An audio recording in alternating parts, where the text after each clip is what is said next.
Hello, in this broadcast, the evening news with an overview of the events of the day. Today, the State Duma of Russia discussed the budget for the next year.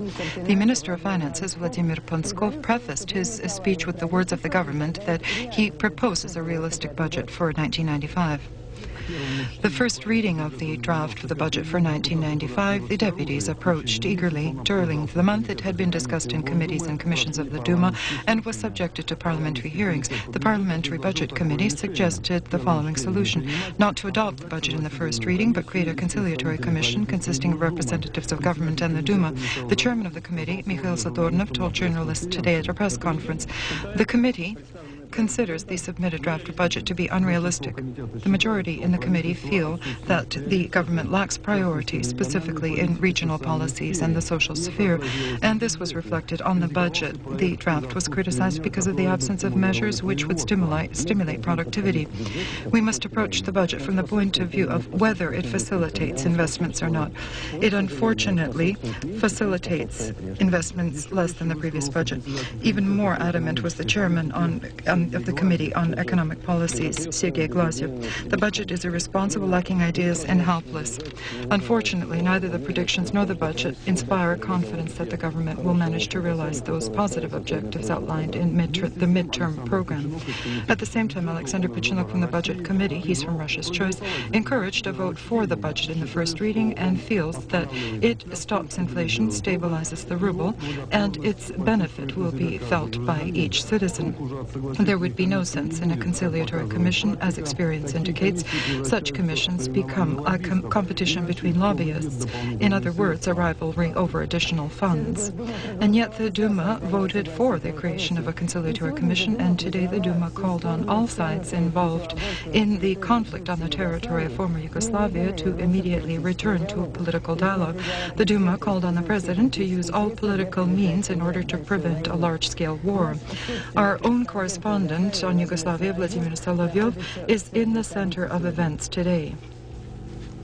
The results of the NATO bomb attack in Bosnia are extensive human casualties and destruction of military and civilian objects on the territory of the Srpska Republic.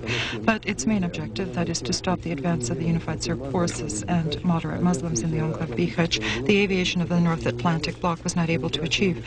Until morning today, when between the field commanders of the 5th Muslim and the 2nd Krajina Serb Corps, an agreement on ceasefire was reached. From the north, along the entire line of the front from the Tsadzinskaya Krajina, advances continue toward the main town of the enclave by more than 10,000 moderate Muslims under Fikret Avdic. From the south, Serb forces, according to peacekeeping forces, advancing regiments penetrated 1 kilometer of the safe zone of Bihać. As a last resort, in order to shield themselves from further bombings, the Bosnian Serbs on the territory of their republic blockaded at posts, arrested or placed under house arrest 325 soldiers and officers of the peacekeeping forces. Unverified reports are being received about casualties among the Blue Helmets. According to the statement of the co-chairman of the Peaceful Commission, Thorvald Stoltenberg, if the situation around Bihać worsens, UN forces will leave Bosnia-Herzegovina. There is no place for peacekeeping forces in Bosnia if they will be viewed as one of the participants of the war, said Stoltenberg. In the UN, a stabilization plan for Bihać is being developed, which provides for the expansion of the safe zone by several kilometers, withdrawal of tanks from there and heavy artillery, and control over the two armies by the UN forces within and outside the specified zone. For now, not too much irreversible damage has been done. The demilitarization of Bihać, according to the Goreshti scheme, is still possible.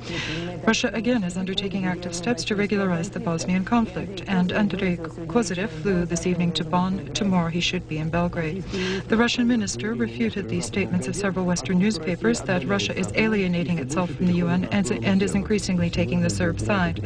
Today, Belgrade plays a very responsible constructive role in connection with events in Bihać. It is encouraging the sides to cease the bloodshed, to adopt responsible decisions. We know this and value this, and it would be desirable to coordinate further actions in that direction. We support President Milosevic in connection with the fact that he clearly and succinctly has taken the side of the peace plan, and now in this complicated conflict situation, is pursuing that line. And this is not simple. At the same time, Andrei Kozyrev doesn't plan to meet with the other Serb leader, Radovan Karadzic. Also, the head of the Russian Foreign Ministry will be in constant contact with his American counterpart, Warren Christopher.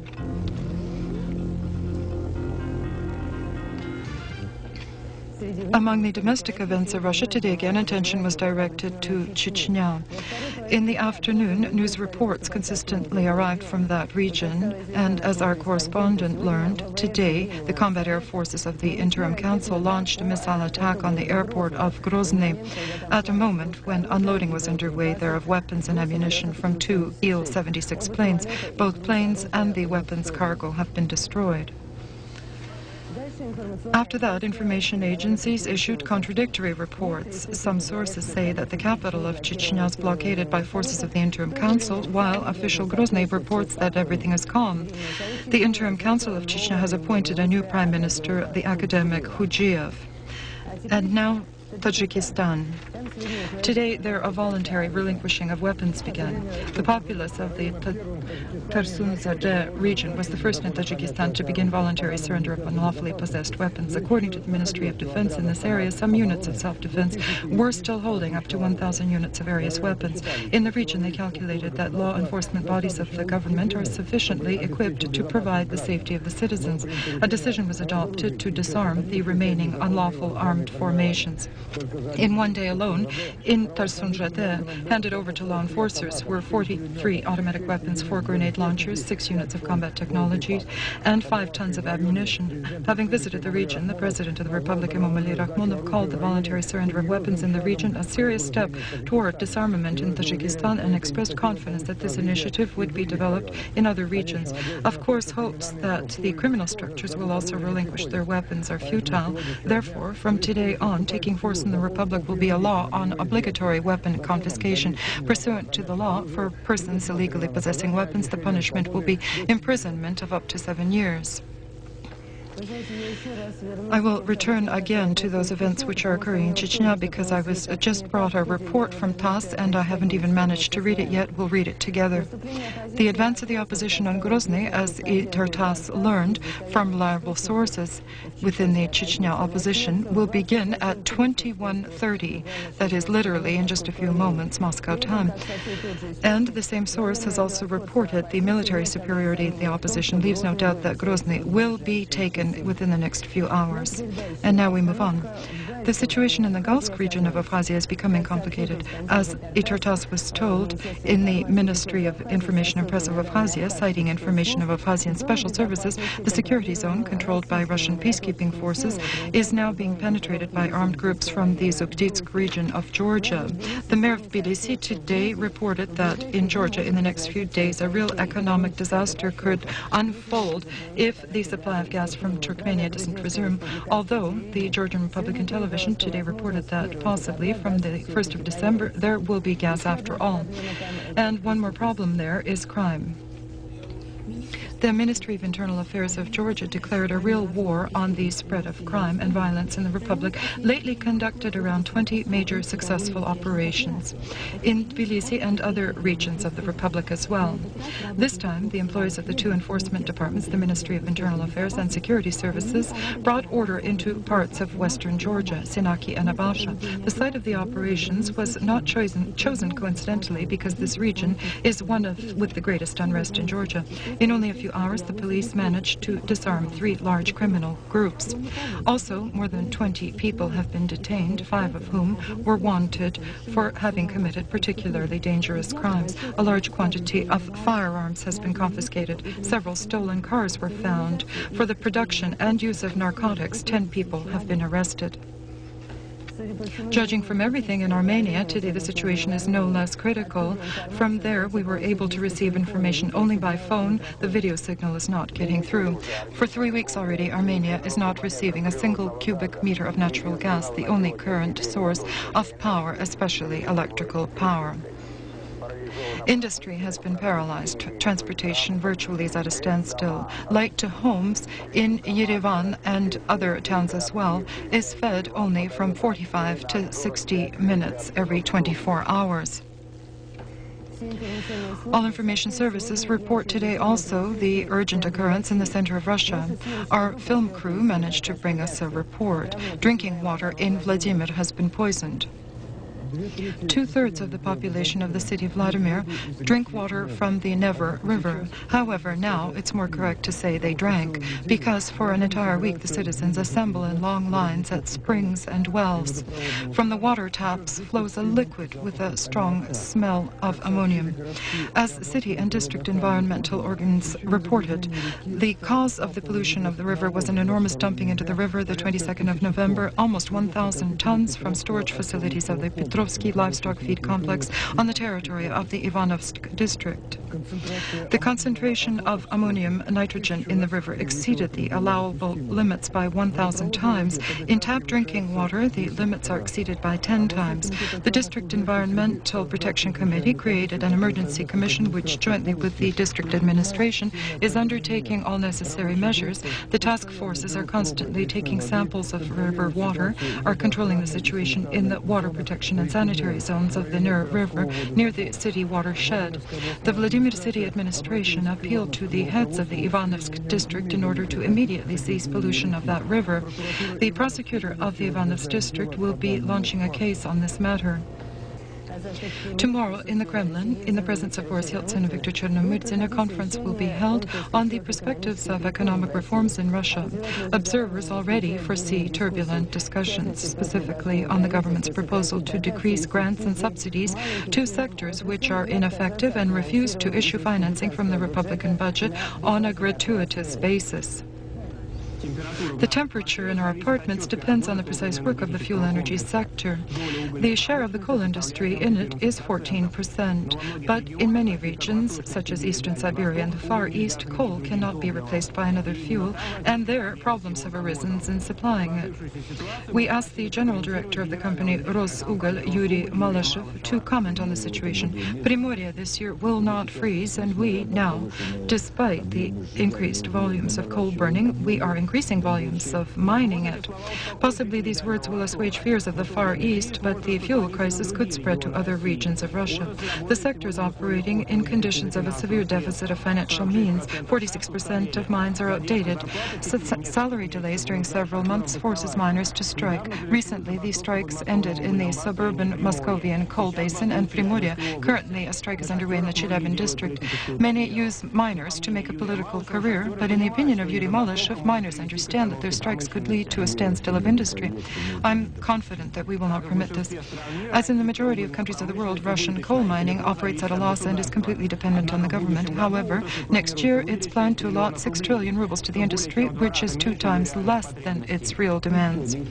No foreign investor will give money to the coal industry.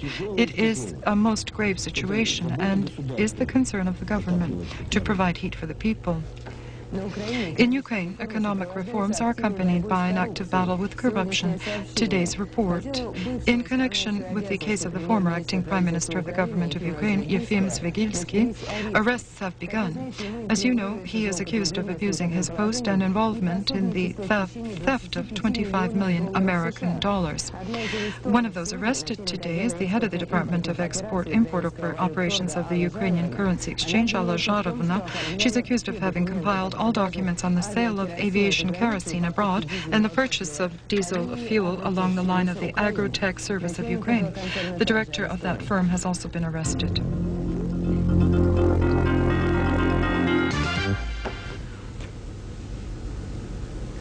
Today is the 40th day since the murder of the journalist Dmitry Holodov. In memory of him and in memory of all victims of criminal terrorism, a special edition of the Common newspaper was issued. Journalists of 24 publications united, just as in August of 1991, in the fight for democracy, but this time they have united in order to express protest against the outburst of crime. Today, the President of Russia sent a letter of condolence to the parents of Dmitry Holodov. The President again said that he is constantly monitoring the progress of the investigation of that murder.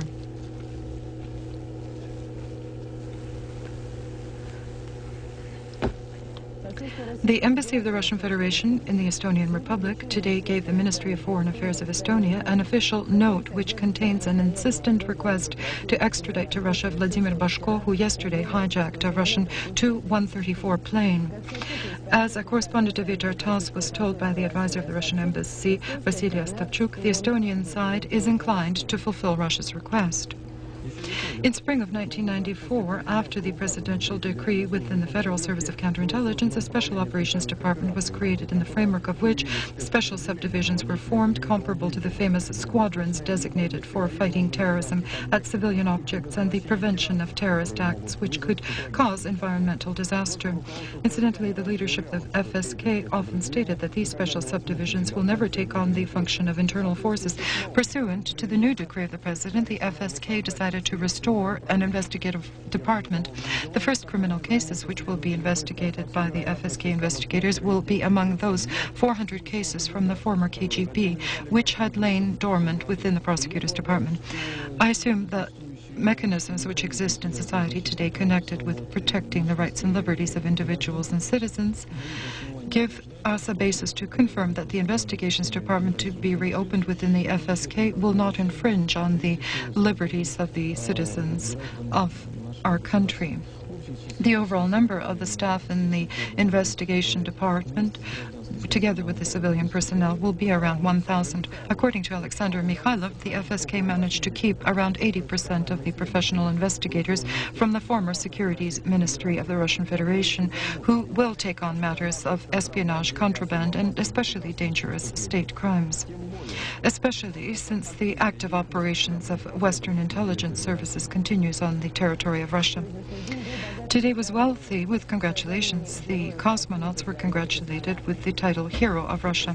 I would like for 1 minute to tear you away from the news which you saw today, bad or usual news, and bring you here to the Star Village. Here there was a celebration today. Yuri Malenchenko, Tolgat Musabayev, and Ulf Melbert. The expedition is over, and it was not dull.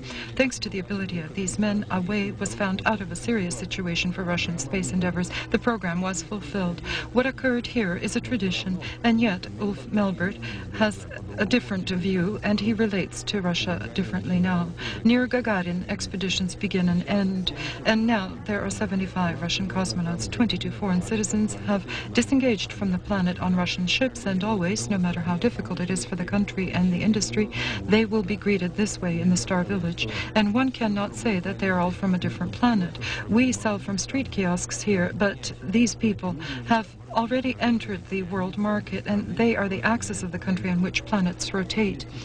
There is still hope that these children will remember such days as holidays in their lives and will continue this frightening but noble labor. No matter what we may say about our history today, but Russia was always rich in heroes. Tomorrow is the centennial of Ivan Dmitrievich Papanin. No matter how many times I met him, I always was astounded at his amazing love of life. The station, the North Pole 1, whose director was Papanin, drifted 2,500 kilometers in the Arctic, and during those 9 months, this group of 4, Papanin, Shushov, Fyodorov, and Trenkil, conducted scientific research. Later, the leader of the entire expedition, Otto Yulievich Schmidt, would say that the Papanin group completed not 1 but 3 expeditions, each of which was sufficient to glorify themselves and the country. These are the flight to the pole, establishing a scientific station there, and work there, perpetually adrift. And later, as a hero of the Soviet Union, Papanin would be in charge of the transportation deliveries to the transpolar region. After the war, he founded the Institute of Oceanology of the USSR, continuing to be involved in all subsequent drift ice research stations. The problem of increasing effectiveness of the Russian medical science was discussed today by the President of Russia, Boris Yeltsin, and the President of the Russian Academy of Medical Sciences, Valentin Pokrovsky. Even in today's conditions, Russian medical science has things to be proud of. Many have a repulsion to leeches, which is quite understandable. However, since childhood, we know that they are beneficial. Upon piercing the skin, leeches exude a ferment which disperses blood clots. But to be completely healed, even if you cover yourself yourself with these animals from head to toe is impossible. Scientists of the Moscow Institute of Molecular Genetics recently managed to synthesize this ferment. They found its genes in leeches and enclosed them in a microbe cell, which began to produce the ferment on its own. The substance derived is capable of healing chronic forms of clotting, various eye ailments, and even defer programmed cell mortality. Apparently, such information is novel because such a ferment has not been derived in the world. This preparation should bring, according to our assessments, billions of dollars in profit for the country, for Russia. Part of the profit, scientists hope to receive for the needs of the Institute, but when will the manufacturing of the new medicine begin? Science doesn't know. Those who have hopes in this new miracle are still working in the Institute. The impatient ones have moved abroad, because unlike leeches, who, once having drunk enough blood, digest it for 2 years, scientists need to eat every day. As they laugh at the Institute for the miserable salary they receive at the Institute, they might as well eat these disgusting creatures themselves. Russian physicians were treated with respect as well in Dusseldorf, where the world's largest medical exhibit took place. It has become traditional and is held once every 2 years. More than 2,000 firms from Europe, America, and Asia. Such a variety of things, and everything is the most contemporary. And about many things one may say that they're from the 21st century. Specialists from Russia were most interested in technology alleviating the physician's work. For us, this is a completely new direction. Our main pediatric anesthesiologist, Professor Michelson, saw here domestic devices which are no worse and often cheaper than any foreign ones. For example, this medical table from the Vzhevsk production facility. In Dusseldorf, 34 Russian firms were represented, including Siberian ones, and many devices not only are competitive and cheaper, but carry something that we call know-how. The design, of course, is not attractive, and the flow of information is not organized. Our physicians simply don't know about many things. And one more lesson of the exhibit, together with the famous, here there are very many small firms which produce the same class of equipment, but significantly cheaper. They're simply incapable of emerging onto the Russian market, although their equipment is very good and 2 or 3 times cheaper. This concerns the policy of purchasing, and this is affected also by the fact that the Ministry of Medical Health Industry doesn't yet support domestic producers, and that also affects the equipment of our hospitals and medical clinics.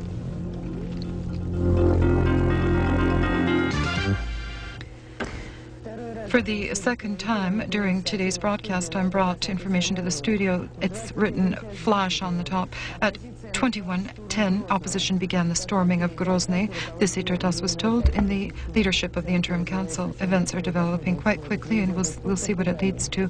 And now Portugal. Today, the President Saarish met in his residence with the delegation of the Federative Council, headed by Vladimir Shumeka. The President once again confirmed the striving of his country to support Russia in its entry into the European Council. I feel that the visit of the Federative Council significantly will further relations between Russia and Portugal. And if, figuratively speaking, the entry of Russia into the European Council, which we are attempting to do, the Portuguese side is doing very much to facilitate this. The sinking of the ferry Estonia, which took the lives of almost 1,000 people, was the result of serious shortcomings in the construction of the ship, as was asserted in the program aired by the BBC Newsnight. The designers of the ship miscalculated the endurance capability of the bow of the ship and its ability to resist strong storm conditions.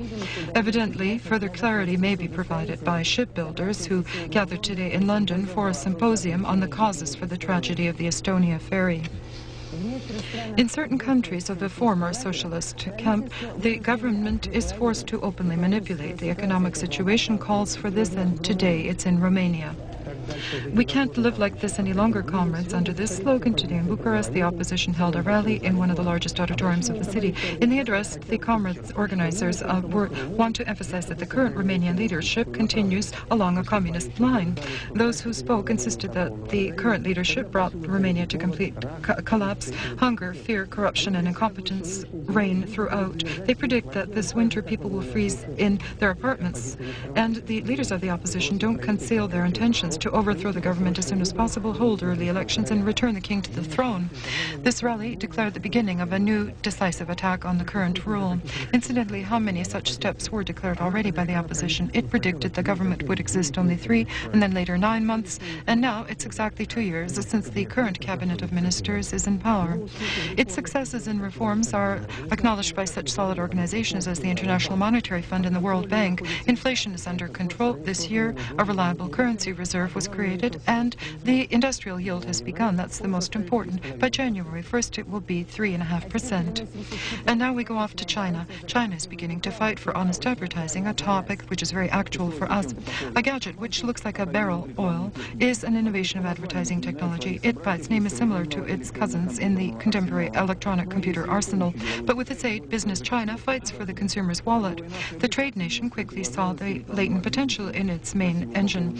Nicely packaged delights lure in inexperienced buyers in China on almost every step, in public transportation, on the street, and at home.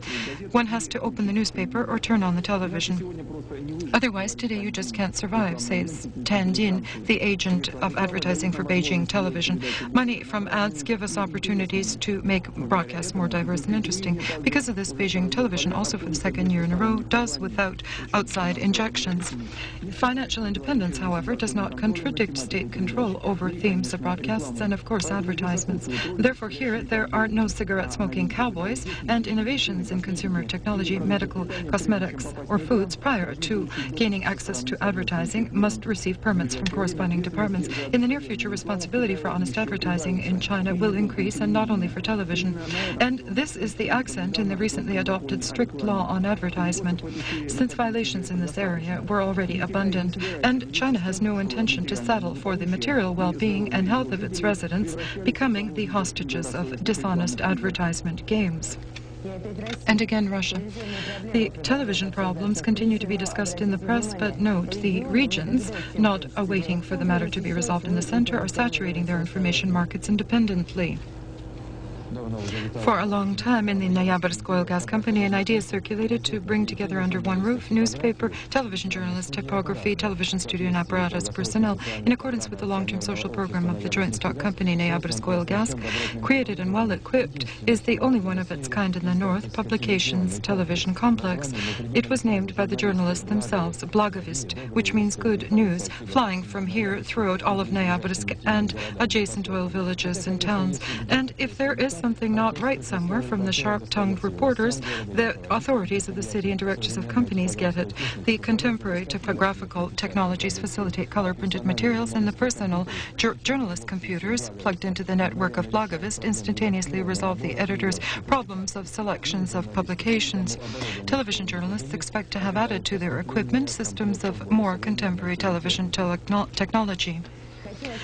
I'd like to make you happy. The savings of Russians, according to RIA News, today is between 20 to 30 trillion rubles, and the government hopes that this will encourage significant flow of funds into the funds market. But this is uncertain, but the fact that there are now patrons or sponsors in Russia is certain. And here are the results. A great victory was held at the international competition in Barcelona by our young opera singers, scholarship students of the Benevolent Fund of Culture of the Russian Credo Bank.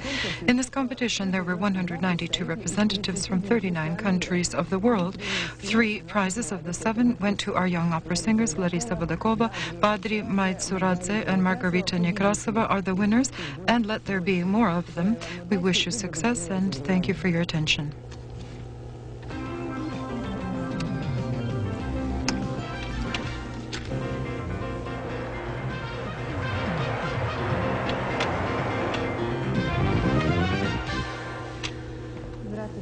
Hello, briefly about the main sports events of the day. Information agencies received a special letter from the world chess champion, according to the FIDE version, Anatoly Karpov, in which he speaks about his participation in the World Chess Olympics. I will remind you, it starts the 1st of December in Moscow. In his letter, Karpov writes, even if on the eve of the opening of the World Chess Olympics a decision will be made on the participation of our team, it would already be senseless because preparations have been cancelled. And more than that, there isn't isn't, and nor will there be an opportunity to guarantee arrival on time in Moscow of all members of the team. I'll add that the meeting of the Presidential Council of FIDE, at which the question will be decided about the participation of one more Russian team headed by Karpov, will be tomorrow, the 26th of November. And now hockey. Today in the tournament of the International Hockey League Cup, there were 5 matches in the Western Zone. Here are the results which we've received at this hour. Spartak Severstal 3-5, Torpedo Nizhny Novgorod, Torpedo Yaroslav 1-6, the Chemist Army 3-0, Crystal Electrostal Sokol 5-2. Soccer. Yesterday, 3 matches were played in the UEFA Cup. Eintracht beat Napoli 1-0. The only ball at the 55th minute was scored by Renato Buzo. And continuing to successfully perform is the French club Nantes. Yesterday, the Swiss Sion couldn't do anything against the French, and the result was terrific, 4-0. In another match, the Admir Volta hosted the Italian Juventus, the 3-time UEFA Cup holder, and at the 9th minute, Antonio Conto scored the goal, and 2 more scores in the first time were conducted by Roberto Baggio. At the 55th minute, Mikhail Binder scored the prestigious goal, the result 3-1 for Juventus.